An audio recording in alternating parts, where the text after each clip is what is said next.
बिस्मिल्लाहिर्रहमानिर्रहीम। अस्सलाम वालेकुम क्लास 3। आज हम पढ़ेंगे साइंस का unit number 5, producers, consumers and decomposers. इसका पहला पार्ट हम पिछले हफ्ते पढ़ चुके हैं। आज हम जिसमें हमने कंज्यूमर्स तक पढ़ा था कि कंज्यूमर्स क्या होते हैं और इनकी कौन सी टाइप्स होती हैं। आज हम पढ़ेंगे स्कैवेंजर्स। स्कैवेंजर्स वो एनिमल्स होते हैं जो कि डेड मैटर यानी कि मुर्दा चीज़ों पर इन्हिसार करते हैं। वो मरी हुई चीज़ें खाते हैं, जैसे कि वल्चर, फॉक्स और बीज, blow flies etcetera. The leftovers from their foods are then broken down even further by decomposers। जो वो मरी हुई चीज़ खा लेते हैं, जो उसमें से भी चीज़ बच जाती है, वो डिकम्पोजर्स ब्रोकन डाउन करते हैं। वो डिकम्पोजर्स उसको खाते हैं और फिर वो ज़मीन में, मिट्टी में डिज़ोल्व हो जाती है। नेक्स्ट है डीकम्पोजर्स।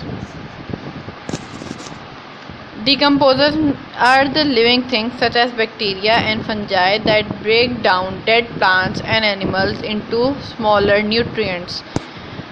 Decomposers दरअसल वो लिविंग ऑर्गेनिजम्स हैं जो कि जैसा कि बैक्टीरिया और फंजाई, ये हैं decomposers.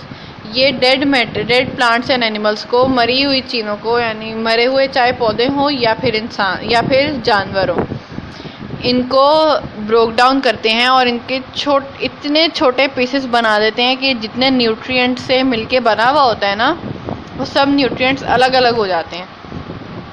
They are microscopic in size. ये माइक्रोस्कोपिक है साइज में, यानी कि इनको माइक्रोस्कोप से देखा जा सकता है, हमारी अपनी नेकेड आई से नहीं देखा जा सकता। Decomposers are nature's recyclers. ये कुदरत के रिसाइकलर्स हैं। अल्लाह ताला ने इनको रिसाइकलर के तौर पे बनाया है कि ये चीज़ को दोबारा उसकी असल में तब्दील कर देते हैं अल्लाह के हुक्म से।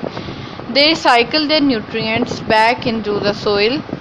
वो न्यूट्रिएंट्स को मिट्टी में वापस रिसाइकल कर देते हैं। जिस मिट्टी से वो उग के वो सारे न्यूट्रिएंट्स लेके वो चीज़ बड़ी हुई होती है, वही चीज़ मर के डिकम्पोज होके दोबारा उन्हीं न्यूट्रिएंट्स में वापस आ जाती है।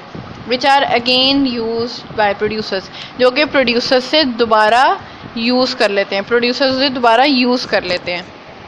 जब हमने प्रोड्यूसर्स पढ़ा था तो मैंने आपको बताया था कि हर फूड चेन का स्टार्ट, यानी कि किसी भी इकोसिस्टम का स्टार्ट प्रोड्यूसर से होता है। प्रोड्यूसर्स अपना खाना खुद बनाते हैं, अपने लिए एनर्जी चीज़ों से मिलाकर खुद पैदा करते हैं और फिर उन प्रोड्यूसर्स को कंज्यूमर्स खाते हैं। कंज्यूमर्स मर जाते हैं, फिर उनको स्कैवेंजर्स खाते हैं। फिर उसके बाद डीकम्पोजर्स बकाया चीज़ों को डिकम्पोज कर देते हैं और वापस वो चीज़ें सॉइल में चली जाती हैं। फिर उसको प्रोड्यूसर्स लेते हैं और उससे खुद बढ़ते हैं, फिर उनको जानवर खाते हैं। इस तरह ये इकोसिस्टम, इस तरह ये साइकिल चलता रहता है। अब इस पिक्चर में हम देख रहे हैं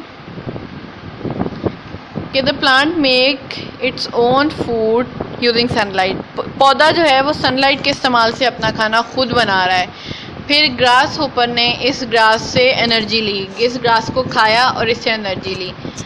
रैट ने ग्रास होपर को खाया और जो ग्रास होपर ने पौधे से एनर्जी ली थी वो थोड़ी होके रैट में चली गई।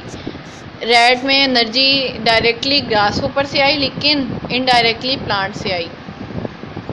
कहीं ना कहीं तो उसमें प्लांट्स की भी एनर्जी है ना, क्योंकि ग्रास होपर में एनर्जी जो थी वो तो प्लांट से थी। जब वो एनर्जी माउस में, रैट में गई, तो ग्रास होपर की एनर्जी रैट में चली गई। बिल्कुल उतनी की उतनी नहीं जाती, आहिस्ता आहिस्ता घटती जाती है। The snake eats the rat. सांप ने चूहे को खा लिया। रैट की एनर्जी स्नेक में चली गई, थोड़ी घट के गई लेकिन चली गई। The eagle eats the snake. फिर ईगल ने स्नेक को खा लिया, स्नेक की एनर्जी ईगल में चली गई। फिर जब ईगल, स्नेक, माउस और ग्रास होपर, प्लांट्स भी जब ये डेड हो जाएंगे, जब ये मर जाएंगे, तो इनको कौन डिकम्पोज करेंगे? डिकम्पोजर इनको डिकम्पोज करेंगे और इनके न्यूट्रिएंट्स तक अलग अलग करके दोबारा मिट्टी में भेज देंगे। अब इस चार्ट में हमें पता चल रहा है कि प्रोड्यूसर्स, कंज्यूमर्स और डिकम्पोजर्स, इनका हमारी दुनिया में और दुनिया की ज़िंदगियों में, मतलब मुख्तलिफ़ जानवरों और मुख्तलिफ़ चीज़ों की ज़िंदगियों में कितना किरदार है।